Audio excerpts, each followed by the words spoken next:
ഇസ്രയേലിൻ്റെ വിഗ്രഹാരാധനയുടെ ചുട്ടുപഴുത്ത വ്രണങ്ങളെ ചികിത്സിച്ച് സൗഖ്യമാക്കുവാൻ ദൈവം ഉപയോഗിച്ച ദൈവകരങ്ങളിലെ ശസ്ത്രക്രിയ കത്തിയാണ് ഏലിയാവ് എന്ന് പറയുന്നതിൽ അതിശയോക്തിയില്ല. ദൈവ സമൃദ്ധിയുടെ ആദ്യ വാതിൽ അത് കെരീത്താണ്, വേർപാടാണ്. യെഹെസ്കേൽ പ്രവചനത്തിൽ അസ്ഥികൾ നിറഞ്ഞ ഒരു താഴ്വരയെ സംബന്ധിച്ച് പ്രതിപാദിക്കുന്നു.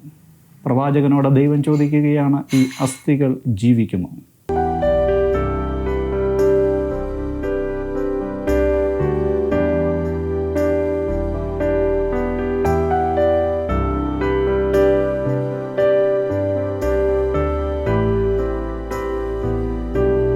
എല്ലാവർക്കും എൻ്റെ സ്നേഹ അഭിവാദനങ്ങൾ. ചക്രവാളം മുഴുവൻ പ്രഭാപൂരിതമാക്കി ആകാശ സീമകൾക്കപ്പുറം മറയുന്ന ഒരു കൊള്ളിമീൻ പോലെയാണ് തിസ്ബ്യനായ ഏലിയാവ് ഇരുണ്ട എബ്രായ ചരിത്രപഥത്തിലേക്ക് കടന്നു വരുന്നത്. ഒരു കൊടുങ്കാറ്റിൻ്റെ രൗദ്രഭാവത്തോടെ വേദപുസ്തക താളുകളിലേക്ക് രംഗപ്രവേശനം ചെയ്യുന്ന ഏലിയാവ് ചില അധ്യായങ്ങളിൽ മാത്രം നിറഞ്ഞു നിന്നതിന് ശേഷം ഒരു കുളിർകാറ്റിൻ്റെ ശാന്തതയോടെ മടങ്ങുന്നു. പഴയ നിയമത്തിലും പുതിയ നിയമത്തിലും പരാമർശിക്കപ്പെടുന്ന ഏലിയാവ് വാസ്തവത്തിൽ ആരാണ്? ഇസ്രയേലിൻ്റെ വിഗ്രഹാരാധനയുടെ ചുട്ടുപഴുത്ത വ്രണങ്ങളെ ചികിത്സിച്ച് സൗഖ്യമാക്കുവാൻ ദൈവം ഉപയോഗിച്ച ദൈവകരങ്ങളിലെ ശസ്ത്രക്രിയ കത്തിയാണ് ഏലിയാവ് എന്ന് പറയുന്നതിൽ അതിശയോക്തിയില്ല.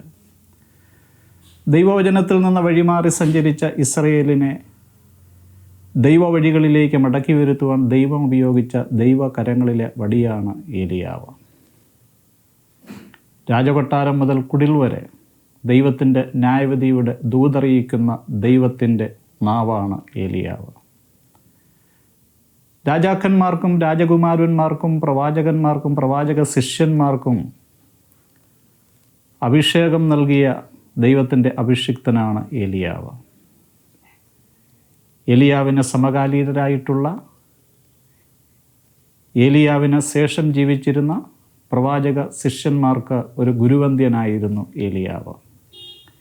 ഏലിയാവ് ജീവിച്ചിരുന്ന കാലഘട്ടത്തിലെ വളരെ വർണ്ണാഭമായ ഒരു ജീവിതമാണ് നമ്മൾ അദ്ദേഹത്തിൽ കാണുന്നത്.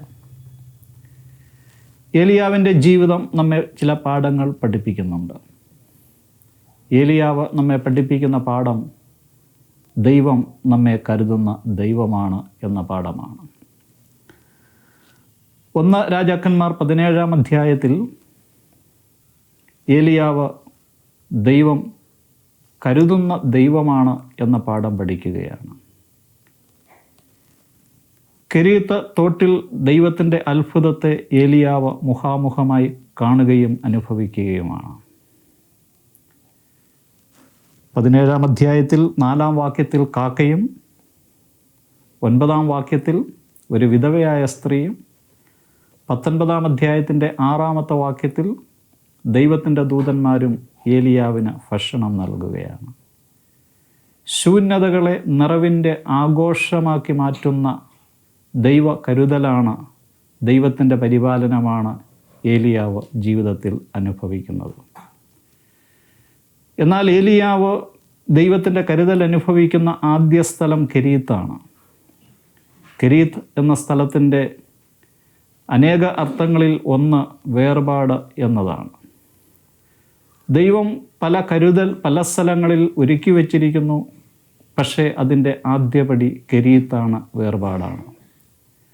ഒരു വേർപാട് അനുഭവം കൂടാതെ, പാപത്തിൽ നിന്ന് ഒരു വിമോചനം കൂടാതെ ദൈവത്തിൻ്റെ അനുഗ്രഹങ്ങളിലേക്ക് നമുക്ക് പ്രവേശിക്കുവാനായിട്ട് കഴിയുകയില്ല. ഏലിയാവിൻ്റെ ജീവിതത്തിൻ്റെ ദൈവ അനുഗ്രഹങ്ങളുടെ ആദ്യപടി, ദൈവ സമൃദ്ധിയുടെ ആദ്യ വാതിൽ അത് കെരീത്താണ്, വേർപാടാണ്. ഈ ശബ്ദം കേൾക്കുന്ന പ്രിയപ്പെട്ടവരോട് കർത്താവായ യേശു ക്രിസ്തുവിൽ വിശ്വസിച്ച് നമ്മുടെ പാപങ്ങളെ ഉപേക്ഷിക്കാതെ ഒരു അനുഗ്രഹവും ദൈവിക കരുതലും നമുക്ക് ജീവിതത്തിൽ അനുഭവിക്കുവാൻ കഴിയുകയില്ല. ഏലിയാവ് രണ്ടാമത് പഠിക്കുന്ന പാഠം ദൈവത്തിന് അസാധ്യമായി ഒന്നുമില്ല എന്ന പാഠമാണ്. 1 രാജാക്കന്മാർ 17-ാം അധ്യായത്തിൻ്റെ 21 മുതൽ നമ്മൾ വായിക്കുമ്പോൾ മരിച്ച ഒരു കുട്ടിയെ ഏലിയാവ് ജീവനിലേക്ക് മടക്കി വരുത്തുകയാണ്. 21-ാം വാക്യത്തിൻ്റെ അവസാനം ദൈവം ഏലിയാവിൻ്റെ പ്രാർത്ഥന കേട്ടു എന്ന് നമ്മൾ പഠിക്കുന്നു. ഏലിയാവ് തൻ്റെ ജീവിതാനുഭവങ്ങളിലൂടെ മനസ്സിലാക്കുകയാണ്, പഠിക്കുകയാണ്, ദൈവം പ്രാർത്ഥന കേൾക്കുന്ന ദൈവമാണ്. ഒരു മരണ വീട്ടിൽ, ശത്രുവിൻ്റെ നടുവിൽ, മരുഭൂമിയിൽ എവിടൊക്കെ ഏലിയാവ് പ്രാർത്ഥിക്കുന്നുവോ അവിടൊക്കെ ദൈവത്തിൻ്റെ അത്ഭുത പ്രവർത്തികൾ ഏലിയാവ് കാണുകയാണ്, അനുഭവിക്കുകയാണ്. ഏലിയാവ് പഠിക്കുന്ന പാഠം ഇതാണ്: ദൈവം അത്ഭുതങ്ങളുടെ ദൈവമാണ്. യെഹെസ്കേൽ പ്രവചനത്തിൽ അസ്ഥികൾ നിറഞ്ഞ ഒരു താഴ്വരയെ സംബന്ധിച്ച് പ്രതിപാദിക്കുന്നു. പ്രവാചകനോട് ദൈവം ചോദിക്കുകയാണ്, ഈ അസ്ഥികൾ ജീവിക്കുമോ? അതിൻ്റെ മറുപടി അതിൻ്റെ അവസാന ഭാഗത്ത് ദൈവം പറയുന്ന ഒരു വാഗ്ദത്തമുണ്ട്.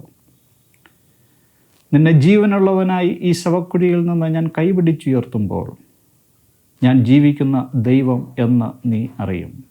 നമ്മുടെ ദൈവം ജീവിക്കുന്ന ദൈവമാണ്. അവൻ അത്ഭുതങ്ങളുടെ ദൈവമാണ്. നമ്മുടെ ജീവിത സാഹചര്യങ്ങൾ എത്ര പ്രതിസന്ധി നിറഞ്ഞതാകട്ടെ, എല്ലാ പ്രതീക്ഷകളും നഷ്ടപ്പെട്ടതാകട്ടെ, പക്ഷേ ഏലിയാവ് പഠിച്ച പാഠം ഇതാണ്: ദൈവത്തിന് അസാധ്യമായി ഒന്നുമില്ല. ദൈവം കരുതുന്ന ദൈവമാണ്, അവന് അസാധ്യമായിട്ട് ഒന്നുമില്ല. നിങ്ങളുടെ ജീവിതത്തിൽ അവൻ കരുതുന്നവനാണ്, അവന് അസാധ്യമായിട്ട് ഒന്നുമില്ല. നിങ്ങളുടെ പ്രശ്നങ്ങൾ, നിങ്ങൾ അനുഭവിക്കുന്ന വേദനകൾ, നിങ്ങളുടെ ജീവിതത്തിലെ പ്രതിസന്ധികൾ, എല്ലാ പ്രതീക്ഷകളും നഷ്ടപ്പെട്ട ഒരു ശവക്കുഴിയുടെ അവസ്ഥയുടെ അനുഭവമായിരിക്കാം. എന്നാൽ ഏലിയാവ് നമ്മെ പഠിപ്പിക്കുന്ന പാഠം: ദൈവത്തിന് അസാധ്യമായിട്ട് ഒന്നുമില്ല. ദൈവം നിങ്ങളെ അനുഗ്രഹിക്കട്ടെ. ദൈവത്തിൻ്റെ സമൃദ്ധമായ അനുഗ്രഹത്തിൻ്റെ നിഴലിലായിരിക്കുവാൻ സർവശക്തനായ ദൈവം നിങ്ങൾക്ക് എല്ലാ സഹായവും നൽകട്ടെ. ആമേൻ.